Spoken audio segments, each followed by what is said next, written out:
The space station floated in the darkness between stars. Omega-7 was a neutral place where different species met to talk and trade. Today, it would become the place where everything changed. Ambassador Ji-won Kim walked through the metal corridors with steady steps. She had done this many times before. Peace talks were her life's work. For 20 years, she had helped humans and aliens find common ground. She believed that talking was always better than fighting. Behind her, young Young-soo Lee carried the diplomatic files. He was nervous. This was his first major assignment. The Galactic Empire had never been friendly to humans, and these talks felt different from the start. "Ambassador, are you sure this will work?" Young-soo asked quietly. Ji-won smiled at him. "It has to work. War helps no one." Captain Daeho Park watched from his ship, the UES Defiance, parked just outside the station. His job was simple: protect the ambassador. But something felt wrong. His instincts, sharpened by years in space, told him to be ready for trouble. The Galactic Empire controlled most of the known galaxy. 6 different alien species had joined together thousands of years ago. They built vast fleets and conquered world after world. For centuries, no one challenged them. Then humans arrived from Earth, spreading through the stars faster than anyone expected. The Empire did not like this. They saw humans as children playing with toys they did not understand. When human colonies appeared in systems the Empire wanted, tensions grew. For 3 years, both sides had been preparing for war. These peace talks were the last chance to avoid it. Ji-won entered the main conference room. The Empire's representatives were already there. They stood tall, their alien bodies covered in scales and armor. Their eyes looked at her with barely hidden disgust. To them, she was nothing, an insect trying to speak with gods. "Ambassador Kim," the lead negotiator said, his voice cold. "Shall we begin?" The first day went badly. The Empire made impossible demands. They wanted humans to give up every colony outside the Sol system.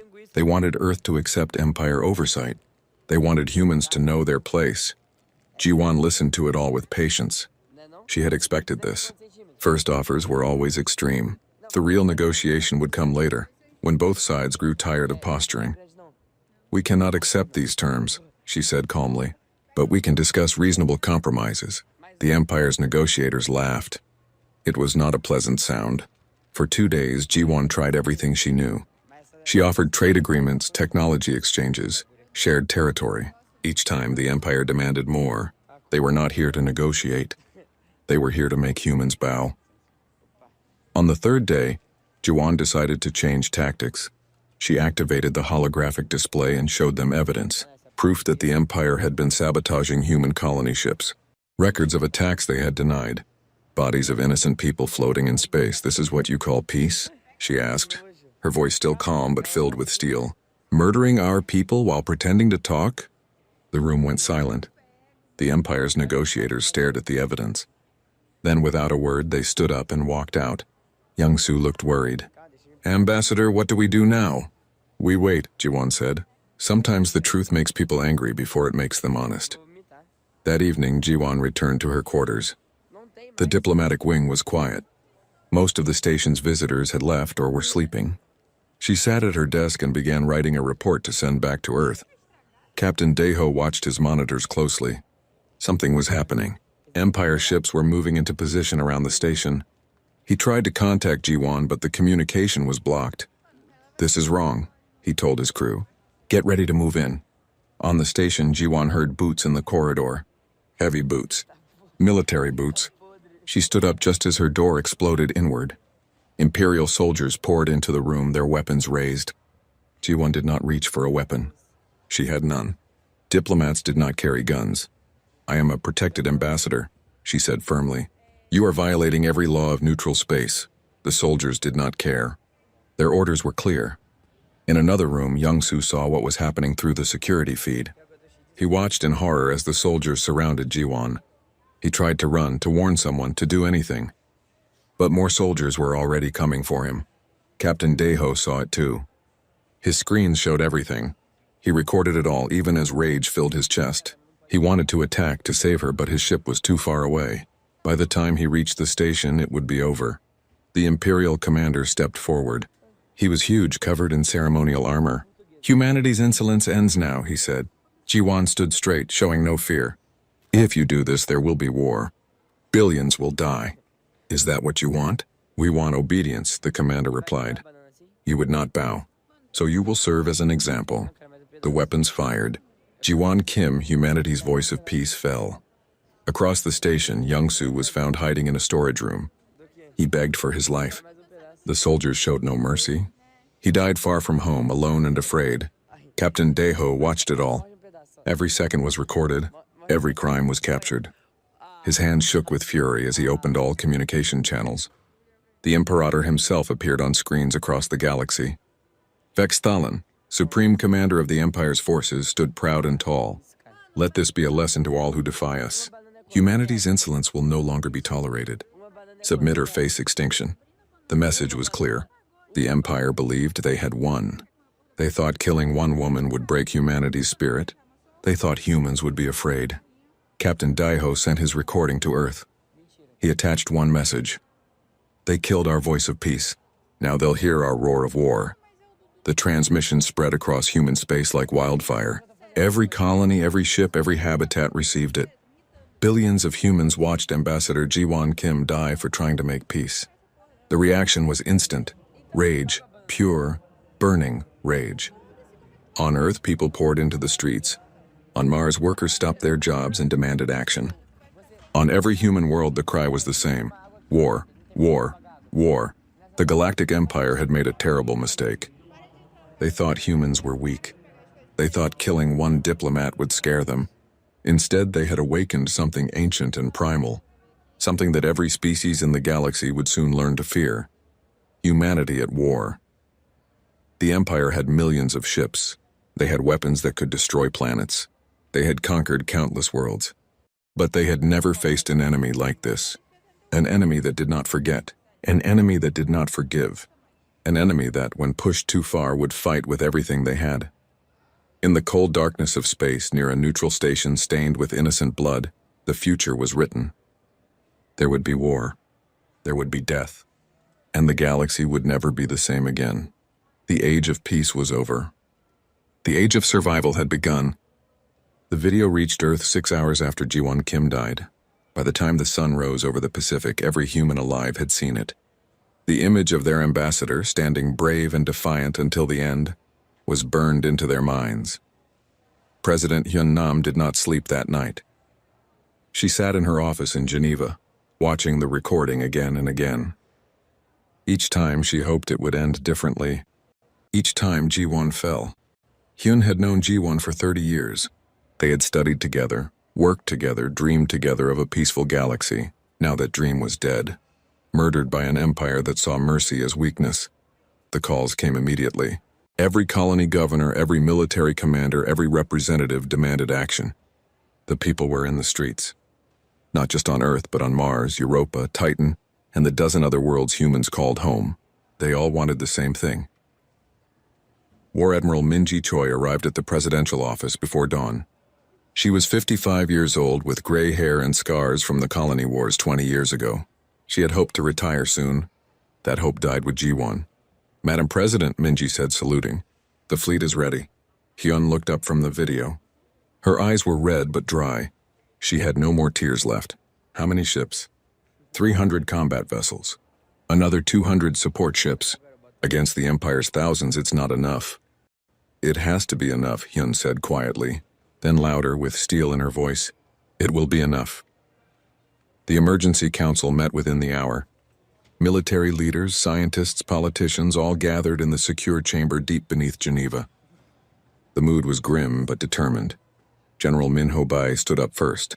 He commanded special operations, the best soldiers humanity had. We're outnumbered but not outmatched. The Empire hasn't fought a real war in 300 years. They're used to crushing weak opponents. We're not weak, Dr. Sun Hee-kang was next. She ran the weapons development program, hidden in the asteroid belt beyond Mars. We have new technology. Weapons the Empire has never seen. Shields they can't penetrate. Drives faster than anything they have. We've been preparing for this possibility for 5 years. Hyun listened to them all. Plans, strategies, weapons, tactics, good ideas, and desperate ones. When they finished, she stood up. The Empire thinks they've won already, she said. They killed Jiwon to scare us, to make us submit.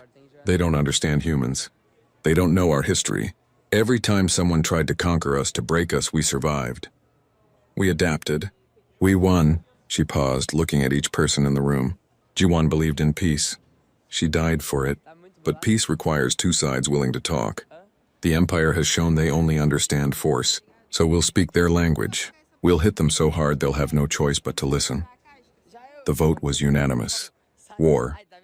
President Hyun addressed humanity that evening. Every screen in human space showed her face. "My friends," she began, her voice calm but filled with emotion. "Yesterday, Ambassador Jawan Kim went to a peace conference. She went unarmed, with only hope and good faith. The Galactic Empire murdered her in cold blood. They murdered young Young-Soo Lee. They declared that human lives mean nothing to them." She paused, letting the words sink in. "They expect us to be afraid. They expect us to surrender. They have forgotten something important about humanity. We don't surrender. We fight, we survive. We overcome." Her voice grew stronger. "This war is not about conquest. It's about survival. About showing the galaxy that humanity will not bow, will not break, will not go quietly into the darkness. We go to war not because we want to, but because we must. And we will show them what humans do when someone threatens our families, our homes, our very existence." The response was immediate. Volunteers flooded recruitment centers. Shipyards went to maximum production. Every human colony sent resources, ships, people, united in a way they had never been before. Admiral Minji Choi took command of the fleet at Neptune Station. It was the largest gathering of human warships ever assembled. 300 vessels, from massive battleships to quick frigates. It looked impressive. Against the Empire's thousands, it was barely a threat. But Minji had a plan. She had studied the Empire for decades. They were powerful but predictable. They used the same tactics their ancestors had used for centuries. They relied on numbers and superior technology. They had never faced an enemy that could think faster than they could. Captain Kyung-min-oh stood on the bridge of his new ship, the UES Retribution. It was humanity's first true warship, built from the ground up with new technology. Faster engines, better shields, weapons that could punch through Imperial armor. Only 5 ships like it existed, but more were being built every day. Kyung-min was 40 years old, a veteran pilot who had flown everything from cargo haulers to fighters. When Jiwan died, he volunteered immediately. The Retribution needed a captain who could think fast and take risks. He was perfect for the job. His first officer, Commander Jae-ho Shin, approached with a data pad. "Sir, we've received our orders. We're part of Strike Group 7. Target is the Vardis system." Kyung-min studied the information. Vardis was an Imperial listening post that monitored all traffic near human space. It was heavily defended but isolated. "Perfect for a first strike. How long until we launch?" he asked. 2 days. "The Admiral wants everyone ready simultaneously." Kyung-min nodded. 20 different strike groups, hitting 20 different targets at once. The Empire would never expect it. They thought humans would attack their nearest base in a desperate, emotional rush. Instead, Minji was spreading them thin, forcing them to defend everywhere. In the asteroid belt, Dr. Sun-hee Kang worked without rest. Her team of scientists and engineers were finishing the final weapon systems. New missiles that could track targets through faster-than-light jumps. Energy shields that adapted to different weapon frequencies. And the secret project, the one she had not told the military council about yet. The weapon that could change everything. General Minho Bai trained his special forces teams in the harsh environment of Titan. 3,000 soldiers, the best humanity had. They would not fight in big space battles. Their job was to slip behind enemy lines, to sabotage and destroy, to make the Empire afraid in their own territory. "Remember," he told them during the final briefing, "we're not just soldiers. We're ghosts. The Empire won't see us coming. By the time they realize we're there, it'll be too late." As the days passed, the transformation was complete. Humanity, which had spent decades trying to fit into galactic society, had become something else. A war machine, focused and deadly. The families of the soldiers gathered at viewing stations to say goodbye. Parents hugged children who had volunteered. Spouses held each other tight, knowing this might be the last time. Everyone understood the cost. Many would not come home. At Neptune Station, Admiral Minji Choi walked through the fleet visiting different ships. She wanted every captain, every crew member to see her, to know she shared their danger. On the Retribution, she found Captain Kyung-min checking the weapons systems personally. "Captain," she said, "are you ready?" He straightened and saluted. "Yes, Admiral. We'll make them pay for G1. Minji nodded. "Good, but remember, this isn't just about revenge. It's about survival. We hit them hard, we hit them fast, and we show them that humanity is not prey." The launch day arrived. 300 ships powered up their engines. Across the fleet, crews said prayers to different gods or to no god at all. They checked weapons, shields, life support. They looked at pictures of loved ones. They prepared to face the unknown. Admiral Minji Choi stood on the bridge of her flagship, the UES Indomitable. Around her, the fleet waited for her order. She thought of Ji-won, of her old friend who had died trying to prevent this moment. Then she thought of all the humans counting on her to protect them. "All ships," she broadcast on the fleet channel. "This is Admiral Choi. Today we face an enemy that thinks we're weak. That thinks killing one of us will break us all. They're wrong. Every human who ever lived faced impossible odds. We climbed out of caves to reach the stars. We survived ice ages and wars and disasters. We never gave up, never stopped trying, never accepted defeat." She paused, letting her words reach every ship. The Empire has thousands of ships. They have weapons that can destroy planets.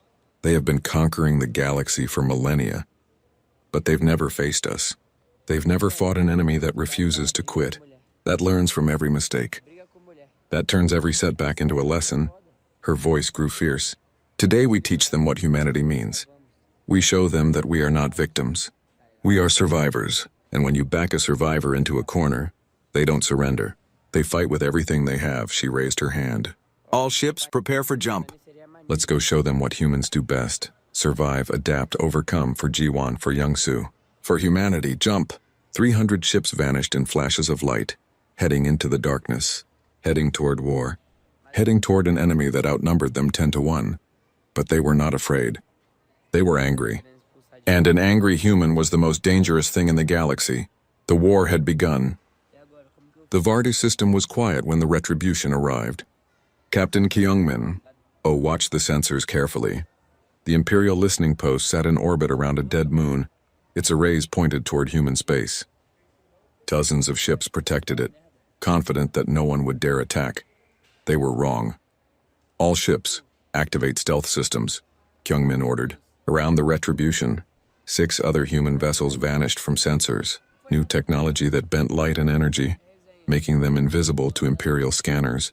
The Empire had never needed stealth. When you had overwhelming force, you did not need to hide. Lieutenant Hana Song monitored the tactical display. She was young, only 26, but brilliant at calculating firing solutions. "Sir, all enemy ships are in defensive positions. They're not expecting anything." Commander Jae-ho Shin smiled grimly. "They're about to get a very bad surprise." The strike group drifted closer, using the moon's gravity to mask their approach. Inside the retribution, the crew worked with practiced efficiency. Everyone knew their job.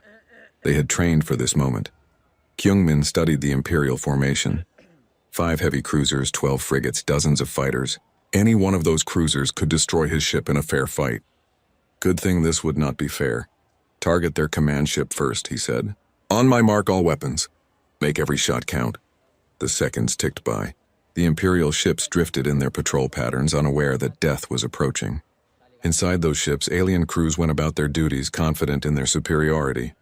"Mark," Kyungmin said quietly. The retribution opened fire. New plasma cannons, twice as powerful as anything the Empire had seen, tore through space. The Imperial command ship's shields never had a chance. The first salvo punched through their defenses. The second tore the ship in half. Across the system, 19 other human strike groups did the same thing. 20 Imperial outposts all attacked at once. All caught completely by surprise, chaos erupted in Vardis. The Imperial ships scrambled to respond, but they could not see their attackers. Weapons fired blindly into space. A few shots hit human ships by pure luck, but most missed. Hana called out targets as fast as she could calculate them. Frigate bearing 270, range 8,000 kilometers. Cruiser 3 is turning toward us. Fighter wing launching from the station. Kyungmin maneuvered the retribution with smooth precision. Years of flying different ships had taught him how each one moved, how to push them to their limits. The retribution danced through space, dodging fire while its weapons tore into Imperial vessels. "Torpedo spread. Target the station's main power core," he ordered. 6 missiles launched, their drives blazing bright. The Imperial point defense tried to stop them, but the missiles were too fast, too smart. They wove through the defensive fire and slammed into the station. The explosion lit up the dark side of the moon. Commander Jeho managed the crew with calm efficiency. Damage report. Shields at 70%. Hull integrity good. Weapons hot and ready, came the responses. The battle lasted only 8 minutes. When it ended, the Imperial listening post was gone. 4 cruisers destroyed, 8 frigates crippled, the station a burning wreck. The human strike group had lost 1 ship, damaged 2 others. Across 10 systems, the story was the same. Human forces struck hard and fast, then vanished before reinforcements could arrive. The Empire lost 20 outposts in a single day. More ships destroyed in 6 hours than they had lost in decades, but humanity paid a price too. 15 ships did not return. Thousands of crew members died in the cold of space. On the Retribution's bridge, Kyungmin received the casualty reports and felt each loss like a knife. These were not just numbers. They were people who had trusted him, followed him into battle. "Sir," Jeho said quietly, "we did good today. They'll remember this." Kyungmin nodded but said nothing. Victory did not feel as good as he had hoped. Jiwon's death was still not balanced. Nothing would bring her back. The Empire reacted with shock and rage. Imperator Vexthalin received the news in his throne chamber on the capital world. 20 outposts gone, hundreds of ships destroyed or captured. By primitives. By humans. Impossible, he roared. How could this happen? His advisors had no answers. The humans had appeared from nowhere, struck with devastating force and vanished before the Imperial fleets could respond. New technology they should not have. Tactics that broke every rule of civilized warfare. Mobilize the Third Fleet, Vexthalin ordered. 500 ships. Find these humans and crush them. Show the galaxy what happens when you challenge the Empire. Admiral Minji Choi watched the battle reports with satisfaction. 20 successful strikes exactly as planned. But she knew this was just the beginning. The Empire would respond with overwhelming force. They always did. All ships regroup at Rally Point Gamma, she broadcast. Prepare for Phase 2. The human fleet gathered in deep space, far from any system. Crews repaired damage, restocked ammunition, said goodbye to friends who had not made it back. The mood was proud but sober. They had won the first round, but the real fight was coming. Captain Kyungmin brought the Retribution alongside the flagship for a command meeting. Admiral Choi's hologram appeared on his bridge. Good work, Captain. You hit them harder than I expected? We lost good people, Kyungmin replied. Was it worth it? Minji's expression was understanding. Every life lost hurts. But yes, it was worth it. We showed them they can bleed. That they're not invincible. That's important. Intelligence reports started coming in. The Empire's Third Fleet was moving, 500 ships strong. They were hunting for the human fleet, eager to avenge their losses. Let them come, Minji said to her staff. We'll be ready. She chose the battlefield carefully. Helion Reach, a system with dense asteroid fields and a volatile star. Dangerous space that required careful navigation. The Empire's massive ships would be at a disadvantage. Human vessels, smaller and more agile, could use the environment. We'll make them come to us, she explained to her captains. Let their size become a weakness. The Third Imperial Fleet arrived 3 days later.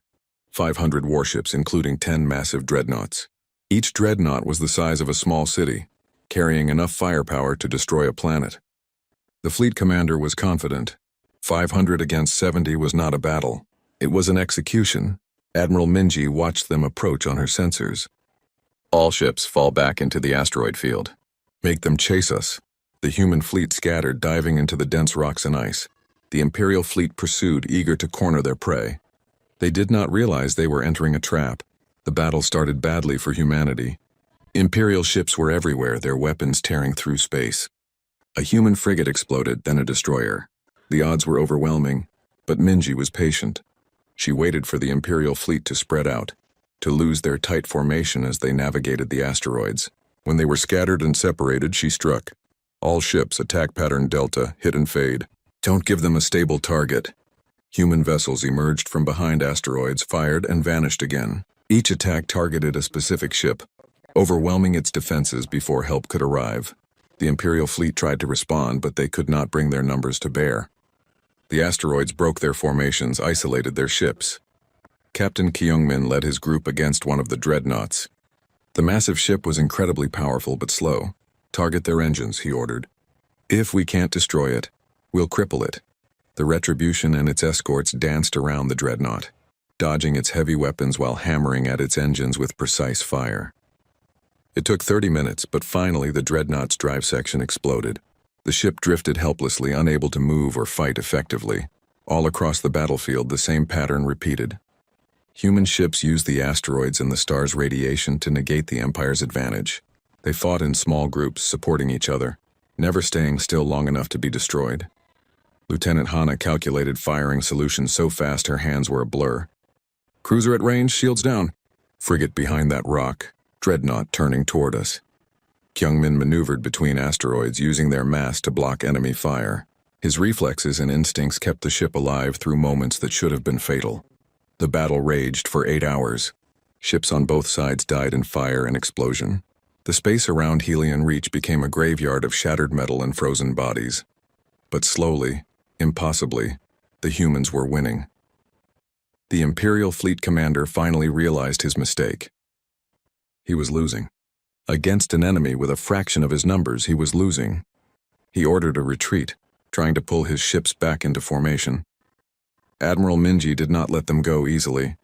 "All ships pursuit. Don't give them time to regroup." The retreating Imperial fleet left behind their damaged ships, abandoning them to save themselves. When the shooting finally stopped, 2/3 of the Third Fleet was destroyed or disabled. 300 Imperial ships gone. The human fleet had lost 28 vessels, nearly half their number, but they had won. In his throne chamber, Imperator Vexthalan received the news. His magnificent Third Fleet defeated by humans. The word spread across the galaxy like wildfire. The invincible Empire beaten. For the first time in 300 years, the Empire knew fear. Admiral Minji Choi stood on her bridge, looking at the cost of victory. So many ships lost. Imperator Vexthalan stood in his war room, staring at the map of the galaxy. Red marks showed where human forces had struck, where Imperial ships had died, where his empire's reputation had been shattered. He had underestimated them, treated them like insects. Now those insects had stung him badly enough to draw real blood. "No more games," he said to his assembled commanders. "I want every available ship, every soldier, every weapon. We will show the humans what true power means." 3,000 warships began to move. The full might of the Galactic Empire, unleashed for the first time in centuries. It was an armada that had conquered entire civilizations. Now it focused on one target: humanity. On Earth, intelligence officer Tae Young-han worked through the night analyzing encrypted Imperial communications. His team had managed to crack some of their codes after capturing ships at Helion Reach. What he found made his blood run cold. 3 prongs, he reported to Admiral Minji Choi. "One fleet will engage our forces in the Outer Rim. Another will attack the colonies. The main force, led by the Imperator himself, will strike directly at Earth." Minji studied the battle plans. "They're going to split our forces, make us choose what to protect." President Hyun Nam joined the emergency meeting by video link. "Can we defend everything?" "No," Minji said honestly. "If we keep the fleet together, we can save Earth but lose the colonies. If we split up, we're vulnerable everywhere." The room fell silent. Every choice meant people would die. Worlds would burn. The only question was which ones. Minji made the hardest decision of her life. "I'll take half the fleet to protect the colonies. Captain Kyungmin will lead the rest to defend Earth. We hold the line at both places or we lose everything." Kyungmin received his orders with a heavy heart. 150 ships against whatever the Empire sent to Earth. The odds were worse than Helion Reach, and this time there were no asteroids to hide behind. "We'll make it work," Commander Jae-ho said, trying to sound confident. Kyungmin wished he felt as certain. General Minho Bai launched his own operation. His special forces teams had been sneaking into Imperial space for weeks, learning patterns, finding weaknesses. Now they struck. Supply convoys exploded. Communication relays went dark. Command posts woke to find their security systems sabotaged. Minho's soldiers were ghosts appearing from nowhere, causing chaos, then vanishing before the Empire could respond. "Keep them scared," Minho told his teams. "Make them worry about what's behind them as much as what's ahead." But it was not enough. The Imperial fleets kept coming. The first attacks hit the outer colonies. Admiral Minji's fleet fought desperately to protect them. At Titan Colony, her forces faced overwhelming numbers. Imperial ships surrounded the station, hammering it with endless fire. All ships, tight formation around the station, Minji ordered. Don't give them an angle. Her flagship, the Indomitable, took hit after hit. Shields failed, armor buckled, but the ship kept fighting. Around her, human vessels threw themselves into impossible positions, sacrificing themselves to protect the civilians evacuating below. A destroyer rammed an Imperial cruiser, both ships dying in a ball of fire. A frigate captain, his ship crippled and dying, set his engines to overload and crashed into a dreadnought's weapon systems. Heroism and desperation mixed together in the cold dark of space. Minji felt each loss like a physical blow. These were her people, her responsibility. She had led them here. Now she watched them die, but they held. For 6 brutal hours they held. When the battle ended, Titan Colony was damaged but intact. The civilians had escaped, but the cost was staggering. 30 ships destroyed, thousands dead. "Ma'am," her tactical officer said quietly, "we can't take many more fights like this." Minji knew he was right. They were winning battles but losing the war. Meanwhile, the Empire's main fleet reached the Sol system. Captain Kyungmin watched them approach on his sensors. 1,000 Imperial warships, 6 massive Imperium-class dreadnoughts, each one capable of glassing a planet, all led by Imperator Vexthalin himself. Against this, Kyungmin had 150 ships. "Well," he said, trying to keep his voice light, "at least we won't have trouble finding targets." Nobody laughed. The fleet positioned itself between Earth and the approaching armada. Behind them, the homeworld of humanity. Billions of people who had never known war. Children, families, dreams, all depending on these ships to protect them. At Luna Base, young fighter pilot Jihoon Seo climbed into his cockpit. He was 22, fresh from training. He had been an art student before the war. Now he flew a fighter armed with missiles that could kill. "Blue Squadron, this is Control." The radio crackled. "Launch when ready. Good luck out there." Jihoon felt his hands shake as he activated his engines. Around him, dozens of other fighters launched. Most of the pilots were like him, civilians who had learned to fight because they had no choice. "Stay close," his squadron leader said. "Watch each other's backs. Remember your training." The Imperial fleet did not bother with tactics. They just came straight at Earth, confident that their numbers would crush any defense. Vexthalin stood on his flagship's bridge, watching humanity's pathetic fleet try to stop him. "They are brave," he admitted to his staff. "Foolish, but brave. It will not save them." The Battle of Earth began with a storm of missiles. Both sides fired everything they had. Space filled with explosions, debris, and dying ships. The human fleet fought with desperate courage, but they were being pushed back, step by step. Kyungmin maneuvered the retribution through the chaos, his instincts keeping them alive through moments that should have been fatal. "Target that dreadnought's weapon ports. If we can blind them even temporarily, it helps." Lieutenant Hana worked her console frantically. "Sir, they're everywhere. I can't keep track of all the threats." "Then focus on the biggest ones," Kyungmin replied. "We can't stop everything. We just have to stop enough." Jihoon's fighter squadron engaged Imperial interceptors. The enemy pilots were professional soldiers, experienced and deadly. Jihoon's hands were slick with sweat as he dodged fire, trying to remember everything he had learned. A fighter exploded beside him. His friend Borum gone in an instant. No time to grieve. Another enemy on his tail. He pulled into a desperate turn, felt the G-forces crushing him, fired blindly behind him. By pure luck, his shot connected. The Imperial fighter tumbled away, damaged. He was alive. For now, the battle raged for hours. Human ships died, but they took Imperial vessels with them. Earth's orbital defenses added their fire, missiles and lasers reaching out to protect their home. But it was not enough. The Imperial fleet kept coming, an unstoppable tide. On Earth, people watched the battle unfold on their screens. They saw the ships fighting and dying to protect them. They saw the enemy getting closer, slowly but surely. On the Retribution's bridge, alarms blared. Shields failing, hull breaches on multiple decks, weapons overheating. "Sir," Jae-ho reported, voice tight, "we're not going to make it. There's too many." Kyungmin knew he was right. They had fought brilliantly, but mathematics was against them. In another hour, maybe 2, the defense would collapse. The Empire would reach Earth. He made a choice. Prepare the ship for a ramming attack. We'll take out the Imperator's flagship. If we kill him, maybe it breaks their will. "Sir, that's suicide," Jae-ho protested. So is this, Kyungmin replied. At least this way we take him with us. The crew accepted the order without complaint. They had known this might be how it ended. Every hand volunteered to stay on board. No one asked to evacuate, but before Kyungmin could begin his final run, his communication panel lit up. Dr. Sun-hee Kang, calling from Earth.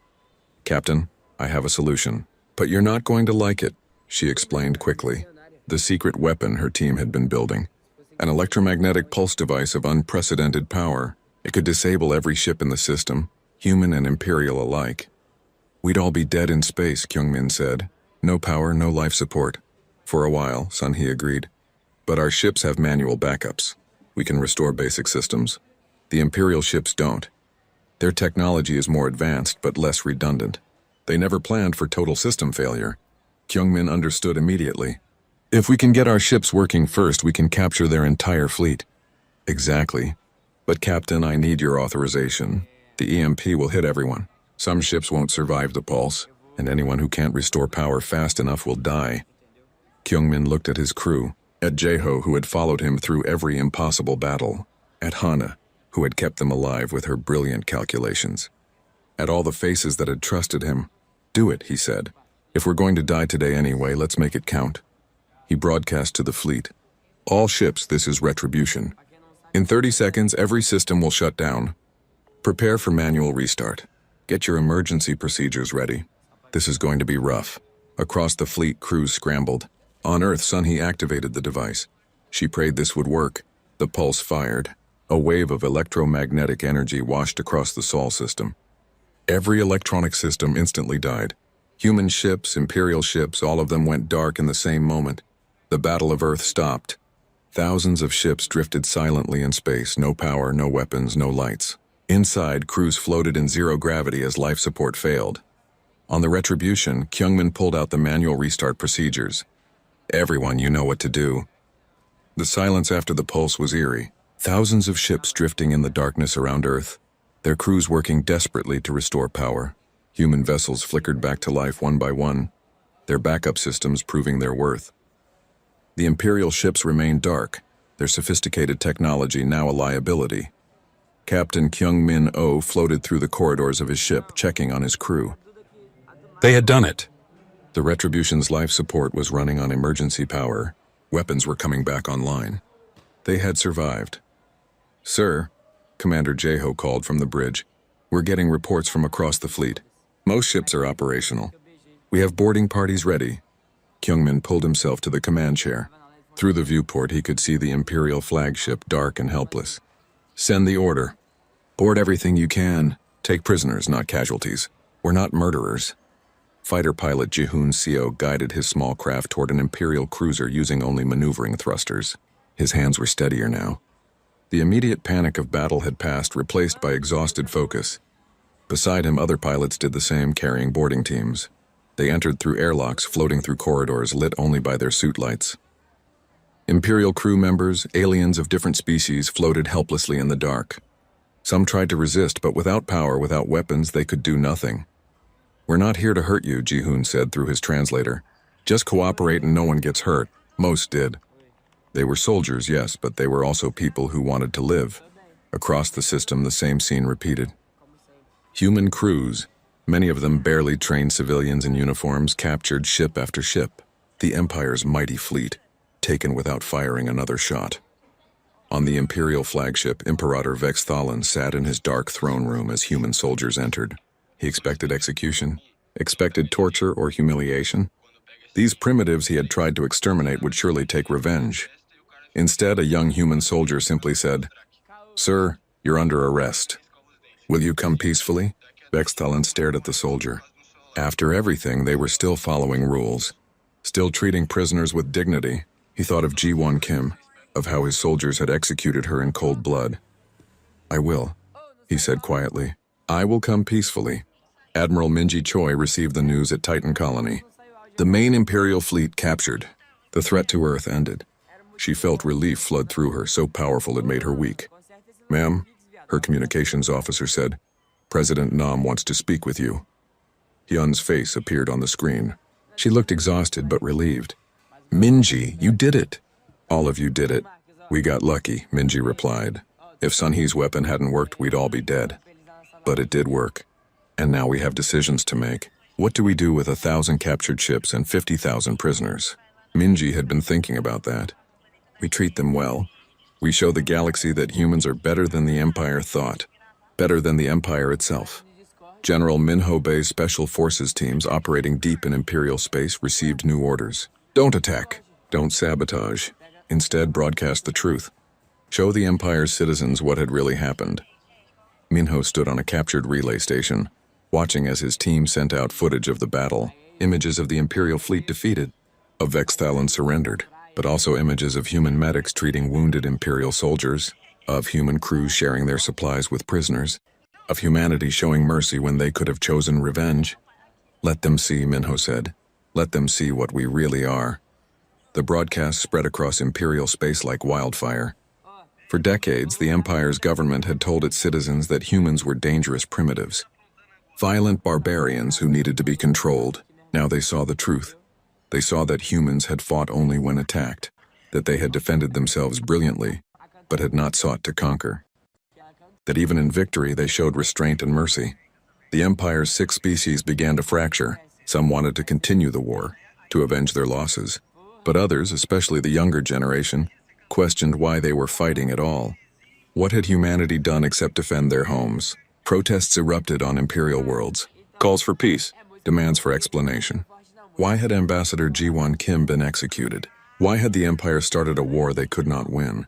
President Hyun Nam prepared for the most important moment of her life. She traveled to Omega 7, the same neutral station where Ji-won had died. The Empire's remaining leadership agreed to meet her there for peace negotiations. Before leaving Earth, Hyun visited the memorial they had built for Ji-won, a simple statue of a woman holding out her hand in friendship. The inscription read, "Peace is always worth fighting for." "I wish you were here," Hyun whispered to the statue. "You were always better at this than me, but I'll try to do what you would have done." At Omega 7, the atmosphere was tense. Imperial representatives arrived expecting harsh terms. Occupation, perhaps. Reparations that would cripple their economy. Humiliation and subjugation. Instead, President Hyun Nam offered something they did not expect. "We want peace," she said simply. "Real peace, not conquest dressed up as peace. The Empire must recognize human sovereignty over our territory. You must establish embassies and diplomatic relations with us. You must pay reparations for the murder of Ambassador Kim and her aide Young-Soo Lee. And most importantly, you must never threaten us again," an Imperial representative asked. "And if we agree to these terms, what happens to our captured ships and soldiers?" "We return them," Hyun said. "All of them. We're not conquerors. We don't want your empire. We just want you to leave us alone." Imperator Vexthalan attended the negotiations as a prisoner. He listened to the human president offer mercy instead of revenge. He thought of all the civilizations the Empire had crushed. How many would have been this generous if they had won? "Why?" he asked. "We tried to exterminate you. We murdered your ambassador. Why not destroy us now that you can?" Hyun looked at him directly. "Because Ji-won Kim believed in peace. She died trying to achieve it. If I honor her memory by becoming like you, by responding to murder with genocide, then her death means nothing. She would want us to choose the harder path. To prove that peace is possible even after war," she paused. "But understand this, Imperator. We have proven we can defend ourselves. If you or anyone else threatens us again, there will be no mercy. This is your one chance. Use it wisely." The treaty was signed 3 days later. The Empire agreed to all terms. Human territory was recognized. Embassies were established. Reparations were paid. And most importantly, the Empire began to change. Some species chose to leave the Empire and form their own governments. Others demanded democratic reforms. The monolithic structure that had ruled the galaxy for millennia began to crack, replaced by something more flexible, more fair. The captured ships were returned, though many were damaged beyond easy repair. The prisoners went home carrying stories of human mercy and honor. Those stories spread, changing how the galaxy saw humanity. Captain Kyung-min Oh attended the treaty signing as a representative of the military. He stood in the same corridors where Ji-won had died. It felt right somehow, full circle. After the ceremony, he found the exact spot where she had fallen. Someone had placed flowers there, even though they would die quickly in the station's artificial environment. He added his own, a small white bloom from Earth. "We won," he said quietly to her memory. "But it cost so much. Hope it was what you wanted." Admiral Minji Choi retired from active service. She had lost too many friends, commanded too many people to their deaths. She moved to Mars and opened a small school, teaching young pilots about spaceflight. She never talked about the war unless asked. General Minho Bai took a different path. He worked on reconciliation programs, teaching former enemies to understand each other. He brought together Imperial soldiers and human Marines, helping them see each other as people rather than threats. Dr. Sun Hee Kang dismantled her weapons research program. "I built tools of death because we needed them," she told her team. "Now we need tools of peace." She redirected her talents to medical technology, and environmental systems fighter pilot Ji-hoon Seo returned to Earth and tried to resume his art studies. But he could not unsee the things he had witnessed. The friends he had lost, the enemy pilots he had killed. He painted them instead, creating a memorial in art for those who had not come home. Young intelligence officer Taeyong Han became a diplomat, working in the new embassy on the Imperial throne world. He helped negotiate trade agreements and cultural exchanges, building bridges between species that had been enemies. The memorial to Ji-won Kim on Omega 7 became a pilgrimage site.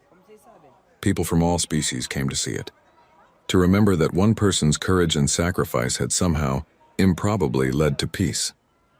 5 years after the treaty, Sora Yoon stood at that memorial. She was 30 years old now, a diplomat like her mother. She had followed in Ji-won's footsteps, believing in the same dream of a peaceful galaxy.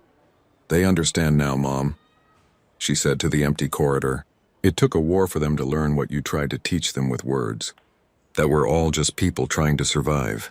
That peace is always better than war." She thought about the cost. Tens of thousands dead on both sides. Ships destroyed, families broken, dreams ended. All because one empire had been too arrogant to see humans as equals.